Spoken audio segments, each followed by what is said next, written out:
Thank you so much for joining me today. Really appreciate it. Yeah, so I've been coming to Tech Valley probably for about 2 years now, presenting every month. And as I was mentioning outside, a lot of people think of the Small Business Development Center as a small organization, but we're actually a national organization. Here in Southern Nevada, we are tied to UNLV's Office of Economic Development. So what does that mean for our community? It means we have, as business advisors, right, we not only support small businesses, whether it's they give us a call and say, Rachel, I've got this great revolutionary idea, right? How feasible is it for me to do this? What does the competition look like? What does, how would I project out my costs for this? What does competitive analysis look like? How can I get funding for it? So we go from that stage to actually putting a plan in place for you for growth, right? And so one of the things we're going to talk about today before we bring up our guest speaker is we are going to talk about what happens when you've sort of outgrown your own skills, right, as a business owner. You need to hire people. Whether it's just, I'm a business owner, I'm also a startup tech founder. What happens when I don't have the time to do all the things that I need to do to get my business off the ground or to grow my business? What if I'm not actually, I like to do my own marketing for my platform, and my marketing team says, stop, Rachel, you're not really a marketing person, right? So what if you're not actually, if that's not actually your strength, and you need to bring somebody else in to help you with that, or maybe it's their area of expertise. Or maybe it's something where you can supervise that work and bring in somebody a little bit more junior and train them to be kind of your second person, right? The clone of you. And then they can help you not just from a workforce development standpoint, but they can also be like your pipeline. So as you grow, then the goal is to transition them into like a full-time job, right? But what happens when you don't have the funds for that? So we are going to talk about it, but a little bit more about the SBDC. We do have an office at Blackfire Innovation over by IKEA. We're about 10 advisors strong. We have another advisor here, Karma Hunter, and she helps take care of our small business community as well. And so we try to do this sort of outreach to get a feel for kind of the struggles and the challenges of our small business community. And that ranges in a lot of different areas. And fortunately, our business advisors all have a different area of expertise. So Karma's is in marketing. She had her own marketing agency. I'm a tech founder. I'm also board president for a new business chamber that opened up in town covering the creative arts and entertainment industry. And then small business owner, HR consultant, recruiting firm, staffing. So when it comes to hiring and HR compliance, staffing, workforce development, that's a really big passion of mine. I had somebody interview me yesterday, one of the students at UNLV, and they said, why do you like HR? And why do you like some of these programs when it comes to workforce development? I said, I love it because we're getting people jobs, right? We're getting them jobs. We're helping our businesses to grow. So there's a whole lot of passion behind that. So Nevada SBDC is your first call to grow or start your business. We promote economic development across the state by providing confidential business advising and training at no cost to you. Because we are primarily funded by the SBA, right, when you think about the PPP loans, emergency funds, business loans, SBA-backed loans, that's where we get a lot of our funding from. So we view this as your tax dollars at work. And so we are able to provide business consulting and advising to you at no cost ever. So it's not just your first consultation, but it's every follow-up conversations at no cost. And we also assist at all phases of your business life cycle. So how do we help you prepare? So we usually do one-on-one advising, and it's all covered under confidentiality agreement. So we get a lot of tech founders, a lot of innovators, people in biotech, people coming up with new product designs, and they're like, we don't want to share it. I don't have a patent on it yet. Well, every conversation you have with us is covered under a strict confidentiality policy. We also provide educational workshops. Right now we have workshops in construction, For the construction industry, figuring out what you need to do to be licensed properly. And then for healthcare, we have an AI workshop, and I will be coming out with a tech innovation lab. So what we're finding in tech is there tends to be a gap, right, from where I have an idea, I want to start, and now I'm pitching to an investor. And that's when we see some things fall apart. If you don't have a plan in place, investor may love your idea. They may say, wow, that is a great idea, I haven't heard about it yet, but what's your path to get there? And if you can't say that, then, if you can't explain it to them, if you don't have things documented, if you don't know your market research, your competitive analysis, if you haven't done that yet, then an investor likely is going to say, well, the risk may not be in the design itself, it may be in the management team. Right, so we want to make sure we cover all those bases. So educational workshops, that's one for tech that will be coming up probably in the next couple of months. We will also be covering doing a creative studios lab. That's another one. The creative industry, the economy and our impact to the local economy is great here in Las Vegas, right? But a lot of our creatives are independent freelancers. But they're also, you can think of it as solopreneurs, right? So they're also small business owners. And with a creative mentality, often it's like, well, how do I switch? And how can I start thinking in terms of financials and a P&L? And how do I prepare for funding? We don't do the traditional pitches to investors. And so it's a whole other kind of a process for creatives to be able to run their creative work as a business, but it's actually very similarly tied to the tech founder kind of journey. Right? There are a lot of parallels in that. So we'll be covering that, and I will actually be coming out with one specifically for HR, compliance, hiring, workforce development, and so that should be coming out in the next couple of months as well. So these are a lot of the areas that we cover, from licensing, business structures, should you be an LLC versus a corporation, what's the difference between a C Corp and an S Corp, right? We do some, we're not attorneys, we're not accountants, but there are a lot of high-level things that we can advise on. We can review your financial statements. We have a lot of external relationships with bankers and lenders, and so when you're at that point, what are the requirements for me to qualify for a bank loan? What other grants are available out there, or non-traditional CDFIs that I might qualify for that are a little bit more flexible than a traditional bank loan? So we have all of those relationships as well. So now, coming to this, what if you can't do it all yourself, need to hire help, but lack the funds? So we actually just had a great meeting with Employee NV yesterday. Came to our office. I'm very familiar. I've actually used Employee NV for my own company, that startup tech platform. And I probably had about 10 interns go through the program. And mostly in marketing, social media, kind of coordinator type roles, content creation, some on the tech side to help with coding, to help with some bug fixes. And it's a really great program. It's funded by the state. So they actually have, well, you can see here, this is their website, and it works like a traditional applicant tracking system. For those who are in HR, look at LinkedIn, you have a job seeker and a job poster, right? That's your traditional kind of marketplace functionality for these platforms like Indeed, LinkedIn. And so here, you can find a candidate. They have resumes posted. You can post your jobs, feature jobs, find a job if you are a candidate looking for a job. And so this is a really great resource, not just for the people that make up our beautiful state, who may be in between jobs, who may be unemployed. Maybe they're students that just graduated, right? Maybe you're in transition somehow and you just need to find something, but you don't want to just take any job. So this is a really great resource for that.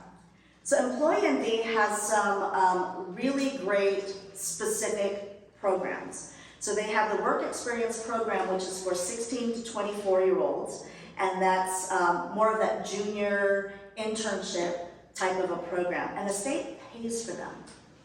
So these are meant to be part-time roles, so up to 15 hours or minimum 15 hours a week. Part-time, you set the wage. It's usually a minimum of $15 an hour, right, which fits for most of the jobs that you may need to hire for. And they do it for a period of about 3 to 4 months. So it covers so many hours. I will say that, especially when you're in startup mode, you don't need somebody full-time, right? You know the things that you don't have time for. If it's a matter of organizing your social media content, if it's a matter of organizing your calendars or whatever, right? This is something that, that you can train them, and you can train them on your systems. So it works great twofold. One, because that's your resource. Now you've got some help as a business owner. But then secondly, it's a great training tool for these young kids, right? A lot of them, you know, when you think about it, when they graduate college or maybe they finish school, what are their first jobs, right? And if they're getting replaced by more experienced people, if they're getting replaced by AI or other business tools, productivity tools, then our best way to help prepare them for the workforce is to elevate their skill set, not have them compete at this level, right? So that's a wonderful program. Then they have an on-the-job training program, so maybe they're not youth. Maybe they are adults looking to re-enter the workforce. Maybe they're in transition themselves. So the WEX program, the state actually pays for it directly. You don't have to fill out unemployment, you don't have to do payroll, anything like that. The state covers them under their workers' comp, and then they pay them directly. On-the-job training is where they are your W-2 employee, so you do have to set them up on payroll, and then the state reimburses you for that. Both really great programs, depending on what your needs are. There's a whole process in terms of, just like any, if you had your own HR department, right? And that's, you know, you do the job description, you have to do the formal interview, do the offer letter. So there's still some of that best practice that happens on your end. But at the end of the day, these are resources for you. The on-the-job training program, it probably takes about 3 to 4 weeks to get reimbursed. They do have to be full-time employees, so that's 35 hours a week, right? W-2, that's coming out of your pocket. And then you submit your invoice to the state and they reimburse you. Great program. And then they have 2 grants available, the ISP grant and then the IWP grant. And these are basically meant for paying for training, right? So one of them, incumbent worker training program, funds training for your current employees to upskill or retrain them, helping your business stay competitive and efficient. And then the other one, okay, so one pays for the employee as part of this program, and the second one pays the supervisor for training them. And the grants are $10,000 each. So does that mean you can have somebody run through the grant that you are training, right? Your employee, you get reimbursed for, submit the invoice, same thing, and then you're doing the training, so now you submit them an invoice for your time. So that's a great way to combine them and to give you some of the help that you need to run your business. So make sure you check in with me for more information on that. It is kind of a process. It's not difficult, but as you all know, all agencies, right, there's a process. So just check in with me and I'd be happy to go through that with all of you. And then now, I'd like to go ahead and introduce our guest speaker, Thomas Slaughter. Hey, everyone. Thank you. Yeah, thank you for joining us. He came last month, and he is not only a very successful business owner, he works with a number of other very successful business owners, and he really talked to us more about the leadership qualities and the journey for an entrepreneur, what that looks like.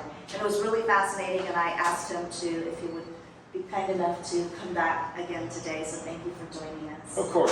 Thanks for reaching out to me. Of course. Yeah. Do you want to plug in? Or? Yeah, I can plug in there for There this. you go. Otherwise, I can just leave that up.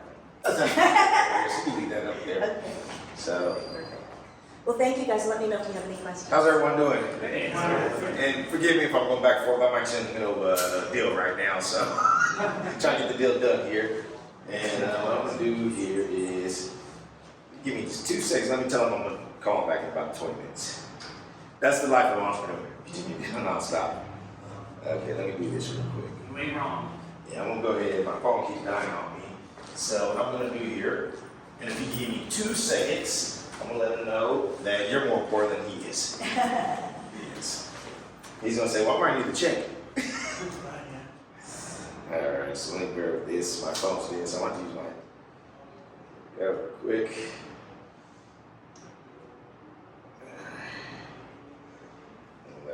Quick. While he's doing that, many of you may not have been here in the beginning. I'll bring it up at the end again. But my email is Rachel, rachel.gomez@unlv.edu. Really simple. That's the best way to reach me. We can talk about registering with the SBDC again at no cost to you. Give me about 10 minutes. But registering is what will cover you under that confidentiality. All right, bear with me for a second. I just got to send it through mine. That's okay. I'm going to go ahead and pull that up. That's the. All right, perfect. Go pull that up. So then I have to write it down. He's actually for the agreement. So give me about 30 minutes. Once we the stage to speak.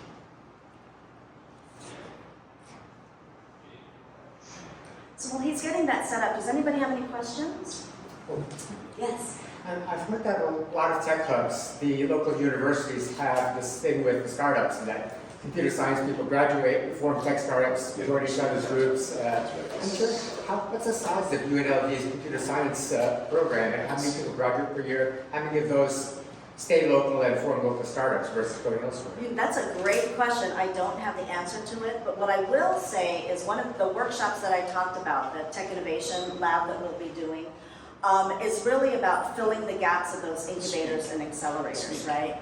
And so we will be bringing in some of the students and some of the faculty from the computer science department to help. And so that's kind of the goal, is let's create our own ecosystem, figure out where all of those gaps are, because we know, and these incubators are great, but oftentimes I get them after the fact, after they've already done a pitch, after they've already presented to the investors, and the investors are like, hey, great concept, now what? What is your plan? And then they come to me, and then there's that lapse of time and they lose interest. So it really is a matter of how can we use our resources at UNLV to create these workshops that are a little more detailed that the community needs in order to really kind of grow their business. So. All right, I'm ready to go. He said he could give me 30 minutes because I told him I'm going to speak to some great folks. Oh, good. Thank you. I'm just good. So my name is Thomas Slaughter. Just give you a little bit of background about myself. I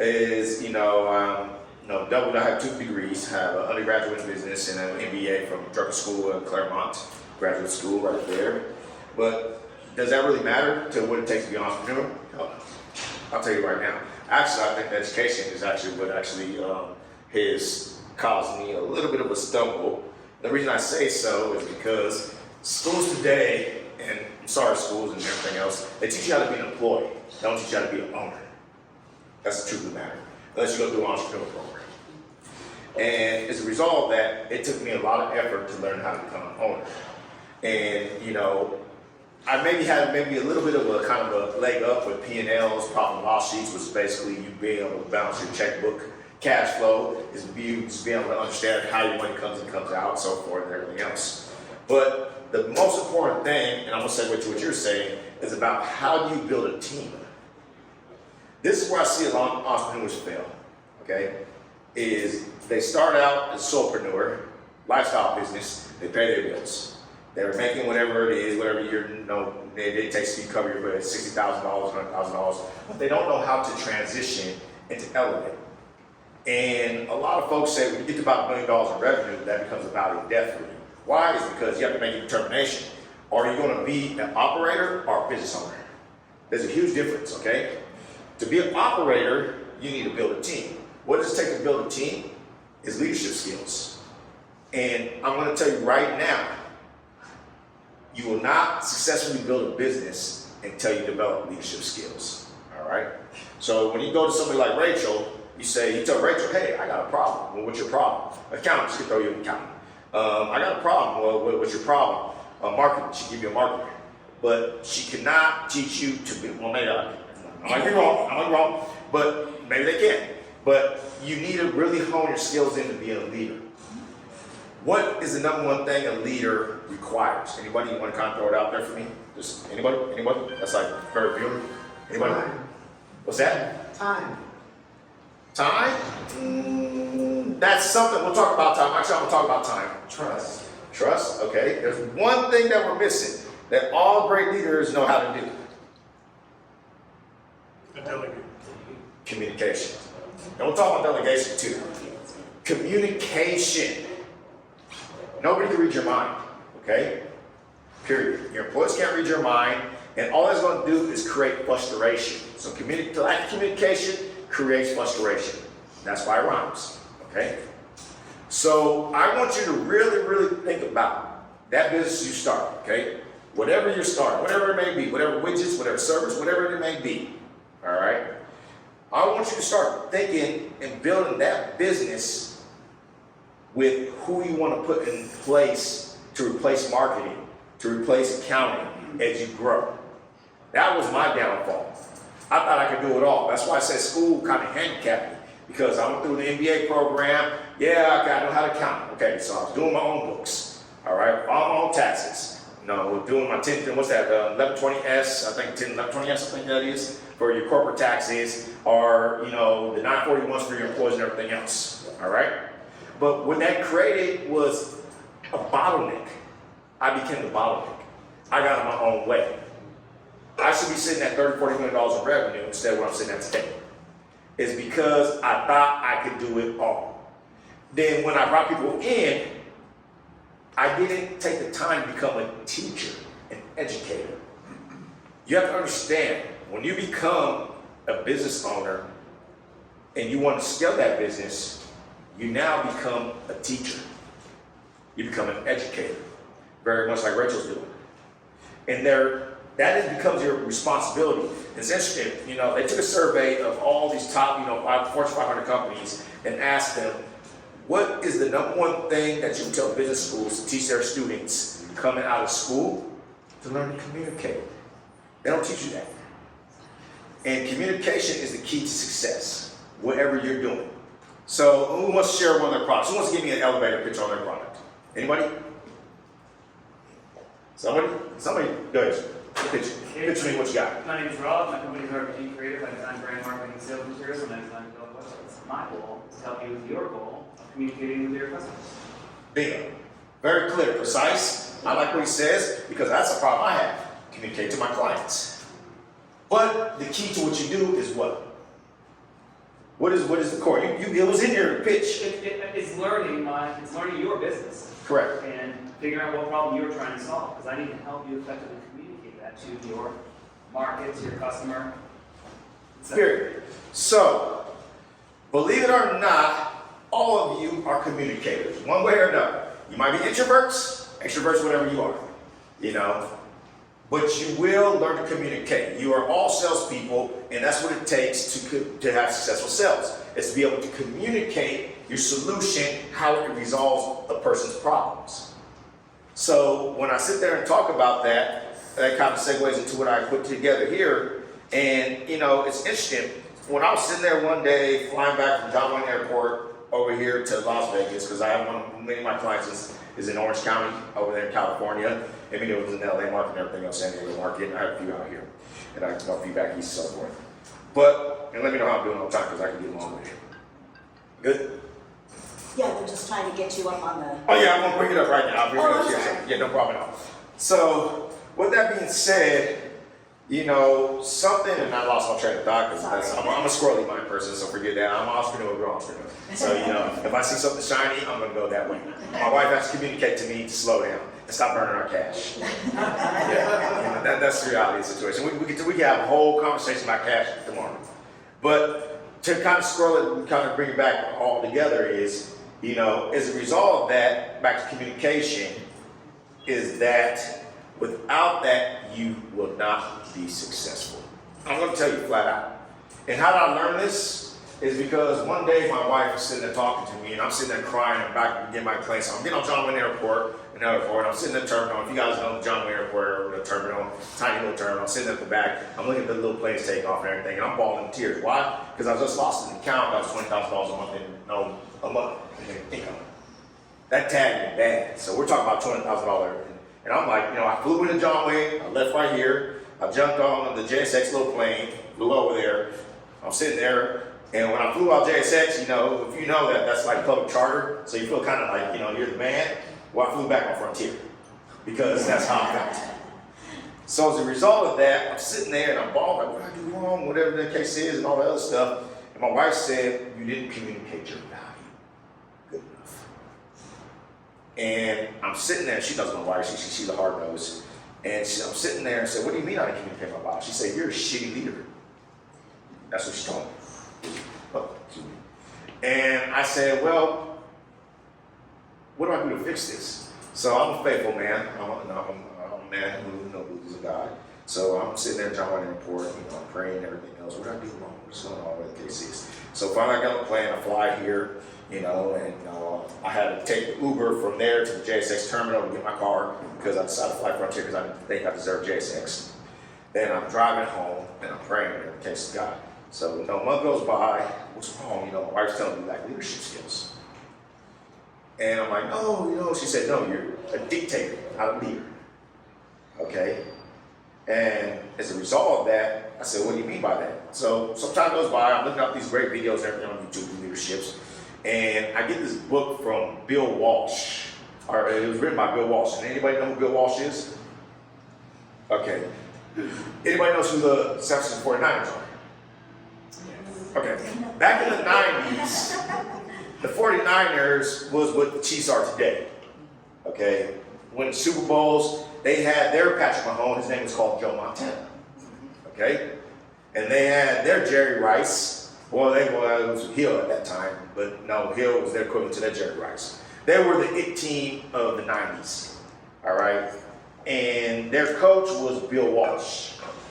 Bill Walsh was a successful coach at Stanford prior to going to the 49ers. And at that time, if anybody knows, the 49ers was laughing like stock. They could figure like, a junior college team could beat them at that time.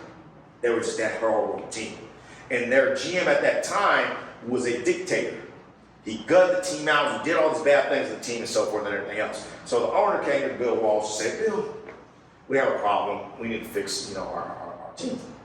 So Bill Walsh said, okay, I can do this. So he goes in there, boom, he gets there, he takes a look, they fire the general manager, and Bill Walsh becomes the general manager and so forth. And as a result of that, Bill Walsh did not think about winning the Super Bowl nor winning a football game. What he thought about? Culture.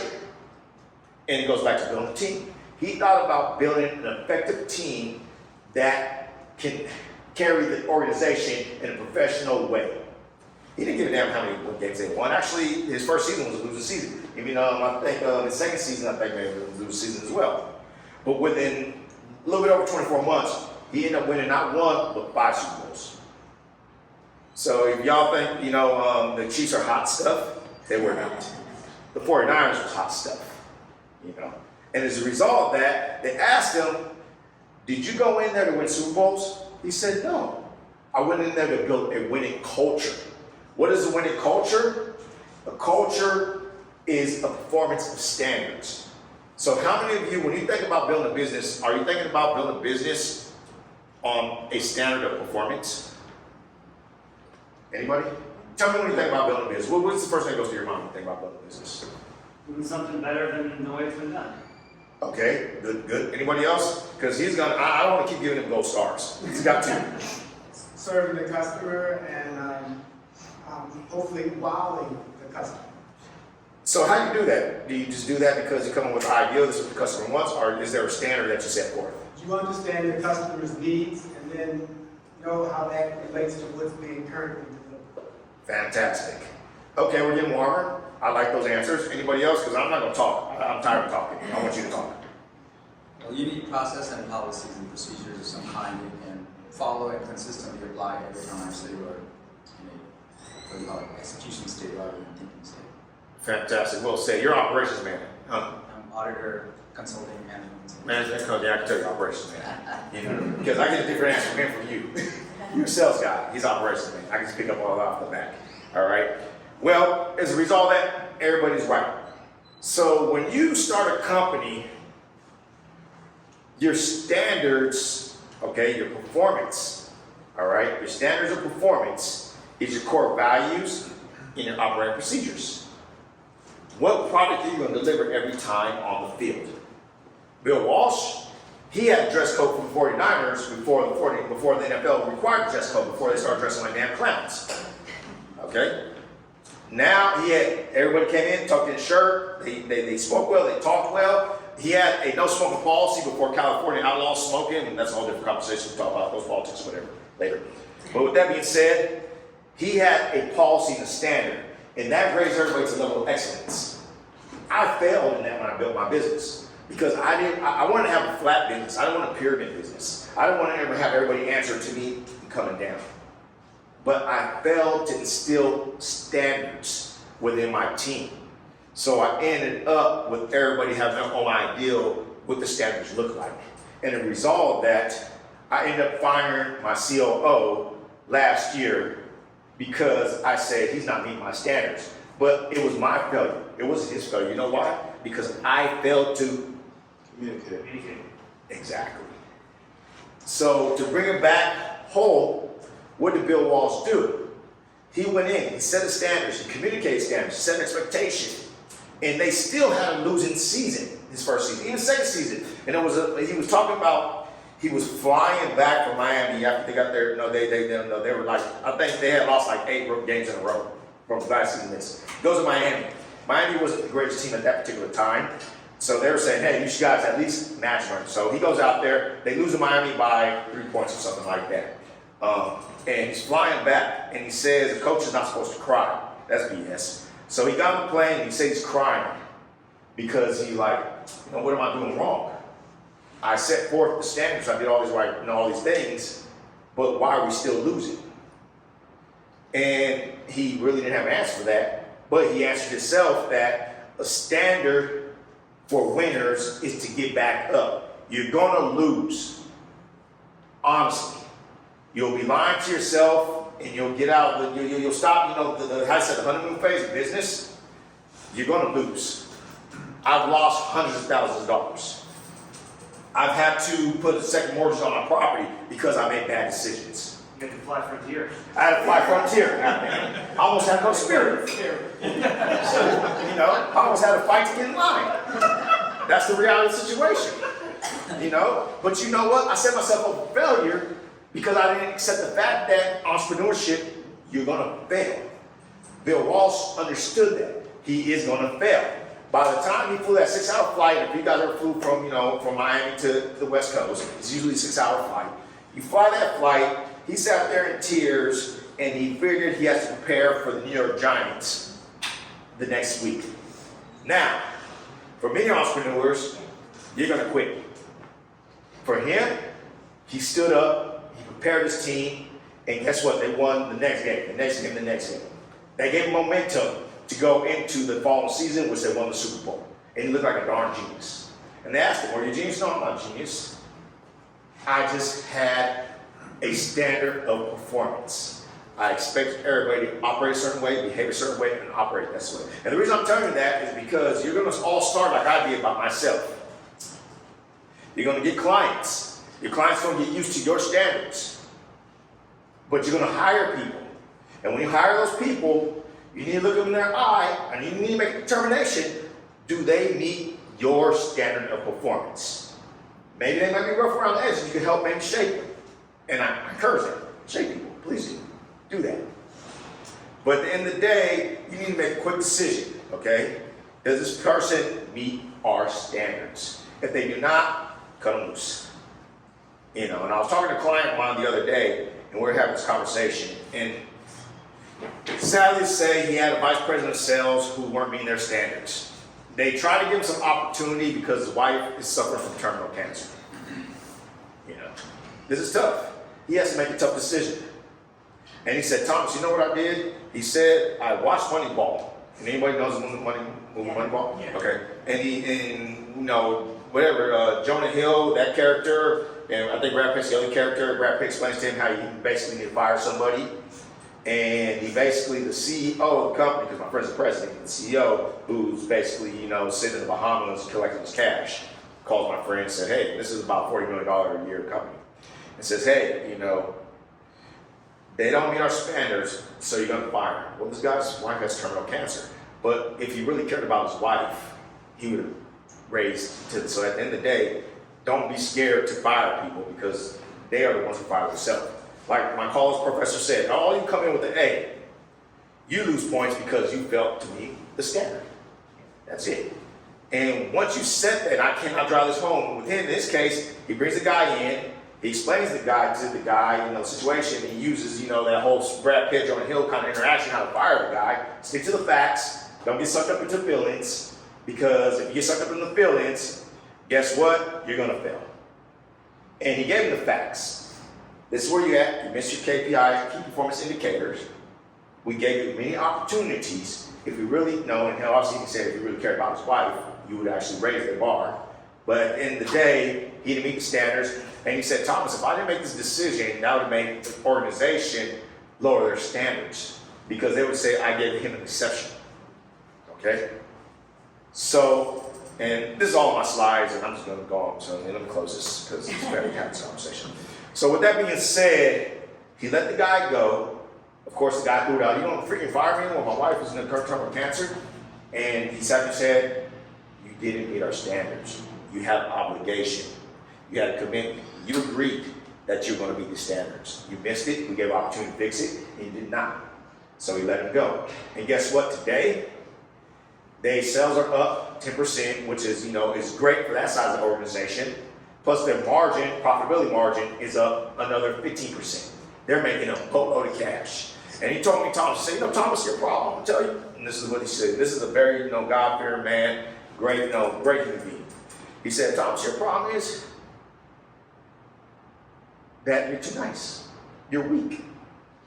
Well, what do I mean by that? He says, I'll tell you why the problem you have in your organization, which you've had to iron out recently, is because you allow people to violate the standards.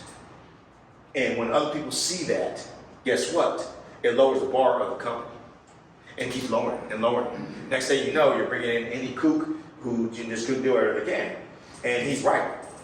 So we're in a transition overhaul right now with our organization to restructure and everything else. And the reason I tell you this as beginning entrepreneurs is because I would probably save myself $500,000 in bad hires in the last year and a half if I just said, hey, this is the bar, meet the bar. If you don't meet that bar, then we're gonna have to find something else for you.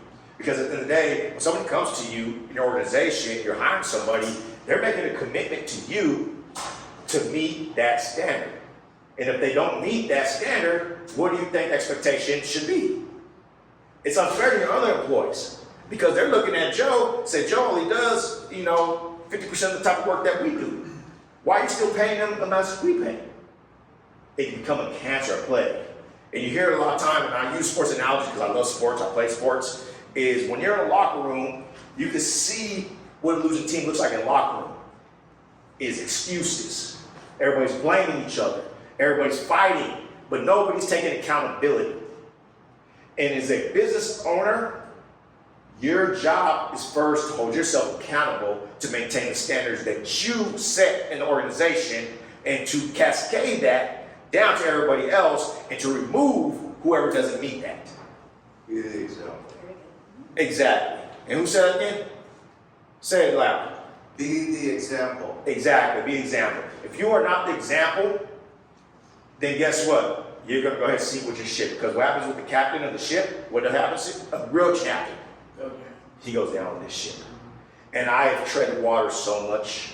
I have done everything else. And I'm asking myself, why am I treading water and paying somebody who doesn't give a flying F about anybody else but themselves because they choose to lower their standard but still get a check? I call that thievery. That's what I call it. I call it you're being a thief because you're stealing from my company because you are not delivering what you promised.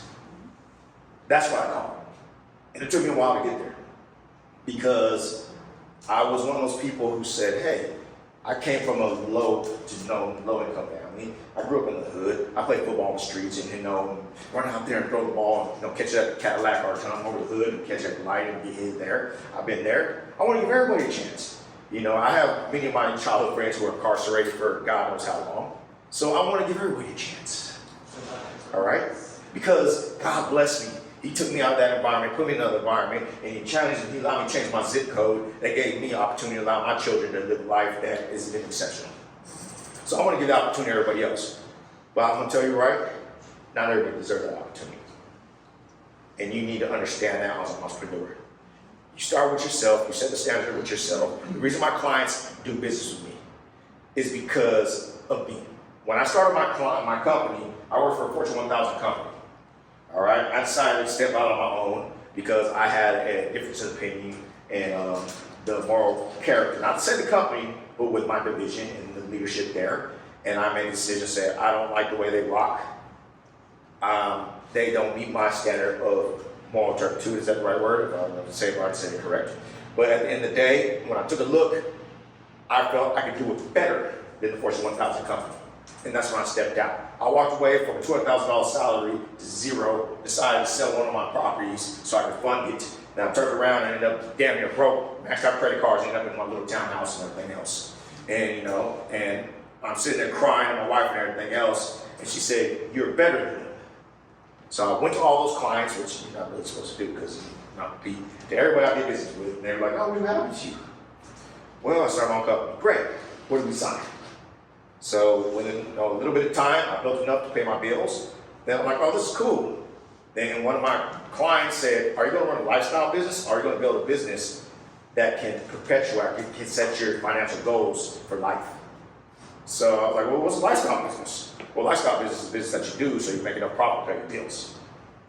But if you want to build a real business, you're going to build one that employs people and that sets you up for life and you create legacy one day. We can have a whole conversation about that later. So with that being said, I thought about it and said, I want to build this company. And I know I can do this because I got an MBA, which I'm telling you, that's a whole conversation. A degree teaches you, and I'll tell anybody in the million over and over, bro, anybody who tells you they have a BA, MBA degree, all a degree teaches me, it tells me that you can commit to something and you know how to learn. That's all it tells me. That doesn't tell me you're smart. It doesn't tell me you're dumb. It just tells me that you are willing to commit to something long enough to get a degree and you're willing to learn. That's all. And it's very funny. I've hired people without degrees over people who have degrees because they met my standard. So to back that up, the school did not teach me how to accelerate as an entrepreneur, but it did teach me commitment. So I could give that to them. And it gave me a leg up because I understood financials, I understood all that good stuff. That gave me a leg up. Okay, I can give you that. But again, I think maybe blocked me a little bit because I thought I could do it myself. And my problem was I was abdicating, and this comes back to when you're talking about with delegating. As a business owner, there's two words you need to know when you hire people. Abdicate and delegate. Can anybody tell me the difference? What was the first one again? Abdicate, delegate. I had to learn. Go ahead. You can delegate an activity, but not responsibility. Okay, that's a good start. Anybody else? So abdicate is what I first did in the beginning. I hired a COO. This is your department. You run the way you want. I trust you. But I didn't put anything in place to monitor and manage him. Therefore, my operations went to shit, excuse the language, but it did. And I'm getting calls from clients that, hey, the standard that you set forth when you started this company is not being met anymore. I remember his name was Butch, client over in California. He called me frustrated because their Wi-Fi had been down for 24 hours and they were very dependent on their Wi-Fi for clocking in for the folks on the places. He said, who the F is running your operations? I said, what's going on? He said, he said, when you were over operations, we would be down for 15 minutes. So I called my guy, my COO, and this is why I ended up firing him, is because I said, who? And he didn't take the responsibility, he blamed it on our senior engineer. Our senior engineer blamed it on, so it just cascaded. He created a culture of non-accountability. That's not what I do. So long story, he was fired. shook the company, I took over operations again, and we're back in a good position. Everybody's happy. The client's like, whatever you did, you whipped them up in shape, and I'm training somebody right now. But back to what I was saying, to advocate is to blindly trust somebody to run a department or do something for you without having checks and balances on that person. To delegate is to give somebody the authority to run something for you, but you do have checks and balances, KPIs, key performance indicators, meaning how many tickets are answered in less than an hour. You set certain rules for them. They abide. And every week you have your one-to-one, you talk to that person, and you say, how did you do? And they sit there and say, well, this is how I did it. And if they're below the line, you work on what we call a PIP, performance improvement plan. And the performance improvement plan is how do we get you from point A to point B? And if you cannot meet in 90 days, rock or bye, baby, you're gone. And I'll tell everybody that, be slow to hire, fast to fire. Don't do it the other way around. Don't be fast to hire, slow to fire. Because I did it, and last, my wife would tell you, and when she was here, she'd be scared at me with a cold eye, because we probably burnt about $500,000 on duds. And it hurts when you're not know a $100 million company. It hurts. So with that being said, that was basically me giving some idealism of leadership and letting you know that it starts with you. You want to be a successful entrepreneur, a successful business owner, it starts with you. How that culture runs starts with you. How you profit starts with you. And remember, don't get it twisted. You're in business to turn a profit. Otherwise, and even nonprofits turn a profit. That's a lie. That's just the destination of the IRS. I know so many nonprofits we work with, and they got so much freaking cash sitting in the bank. I'm sitting there staring at it because I had an opportunity to cash. I can see it because we run their computer systems, and sometimes, I might see a glimpse of it. Not in a negative way, what they see is just because that's the nature we do, we run their systems. And you're sitting in the bank, and plus public record, you have to let you know what's in the bank. And you're looking at them, I see some nonprofits who run way better than profit. But everybody, you have to turn a profit. To turn a profit, you have to have good people. To have good people, it starts with you with the standard. Any questions? That was great. Yes. Yeah, do you have any stories you can tell about, you were just talking about, quick to fire, slow to hire. Yes. But you might get on the phone, on a call one-to-one with somebody and say, hey, these are the standards, this is, the line we're supposed to be meeting right here. And they come out with some reasons, right? Yes. You're talking about whether or not you're blaming outside circumstances or something like that. Correct. Well, no, you need to take accountability. But sometimes there are situations where it's not organized properly. They can't meet their standard while working reasonably. Like, listen, if I meet that standard, I gotta work 16 hours a day here. Correct. Have you run into a situation like that where you've gotten good feedback from that and said, you know what? I think there is something we can all fix here, and gone around and reorganized something so that they have the opportunity to meet that standard? 100%. It's called renegotiation. So, when you basically set a standard for somebody, people communicate and renegotiate. Sometimes my standard can be a little bit higher, and I do it on purpose, actually. I do it all the time. We need enough. Yeah, I do it on purpose. I set it stupid where I know you can't attain it. I just want to see how far I can stretch it, because that's what a good leader would do, in my opinion. So as a result of that is when I see them fall below or behind on that, one thing I do is spend time one-on-one with them, on a conversation, understanding what their workflow and everything looks like. The second thing I do is spend a week with them to watch them, and sometimes I do the work with them. And we come up with a process. Then we'll renegotiate based on that. Because I said, if I can't damn do it, then nobody else can. Like 50 Cent said, if I can't do it, no one else can. We can't do it together. Exactly. So as a result of that, I will sit there and actually spend one-on-one time and spend weeks, probably exaggerating the day, in the old days maybe a week, but maybe 2 or 3 days. I will ride around with the tech to see what they're doing. Or if it's my ops person, or if it's my account, whoever it is, I will sit there and work with them and see and say, okay, yeah, this is unreasonable. Because I'm a reasonable human being. And as a result of that, I'll renegotiate and say, okay, can we agree? And it's important when you have somebody who agrees with you, they're buying in, so they can't turn around and say, no, you didn't put this on me as a dictator. No, there was an agreement that we could operate together, and as that agreement, we're gonna rock together and everything else. And with that being said, once they make that commitment, they can meet that standard. Yeah, there's some ownership over it. Exactly. And if they don't, I'm not gonna renegotiate. I gave you the opportunity to renegotiate. And I renegotiate only once. Any other questions? Questions? No. All right, 11:55, 12 o'clock council time, and Rachel, you're on. Yeah, just really quickly, thank you so much, Thomas. Love having him here. And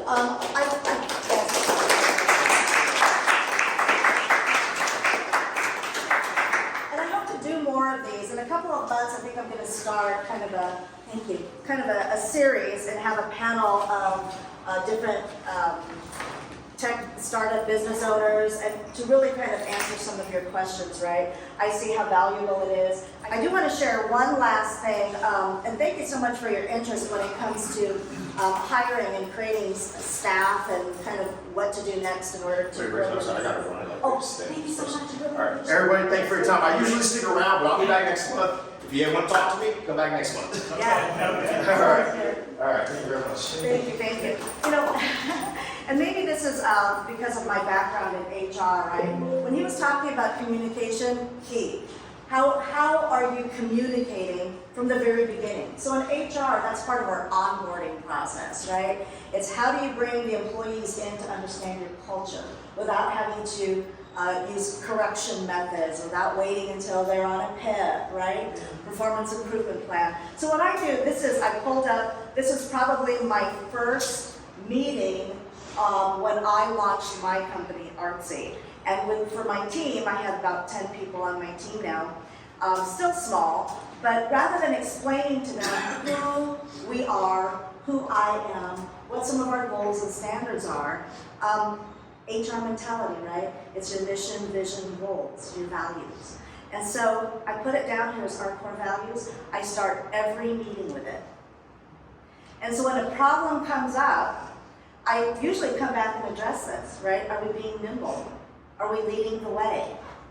You know, go big. You have to go with your big vision, right? Go big or go home. And so I think that might be a good place for a lot of people to start, whether you're a startup or you already have an organization and maybe you're like, gosh, I don't have time to communicate all our values to our team. Just put something simple together.